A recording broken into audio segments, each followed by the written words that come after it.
In today's video, I'm going to teach you how to blur your background on Google Meet.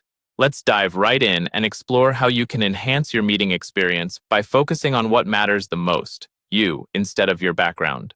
This feature is particularly useful when you're working from home or in a space that might be a bit cluttered or just not ready for prime time. First, you'll want to start by going to Google Calendar. From your desktop or laptop, open your browser and navigate to Google Calendar. It's the gateway to scheduling and attending your meetings efficiently.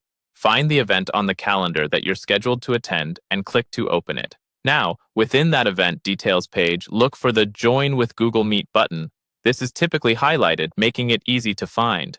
Click on it to open Google Meet, which is a simple tool that Google provides for video calling. Once you've entered Google Meet, you'll need to join the meeting, so go ahead and click Join Now. It's worth noting that if you're testing this ahead of a meeting, you can start a meeting yourself by clicking the Start a Meeting button from Google Meet's homepage.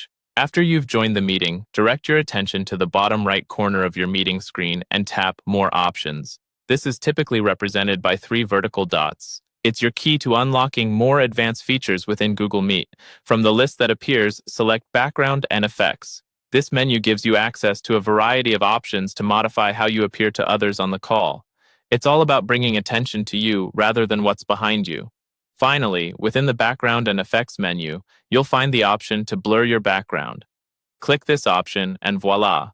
Your background should now be beautifully blurred, transforming your surroundings into a soft focus that subtly fades into the background. This keeps the emphasis on you and maintains the privacy of your environment. Before you finish, take a moment to assess how the blur appears. You might see 2 types of blurring options, like a light and a heavy blur, so feel free to experiment with them to see what works best for your current environment and comfort. Remember, this feature can be turned on and off at any time during the meeting, so if you need to disable it or choose a different effect, you can do so just as easily by revisiting the same menu and making your adjustments. With these simple steps, you're all set to present yourself in the most professional light during your next Google Meet session. Thanks for watching, and don't forget to subscribe for more helpful tech tips.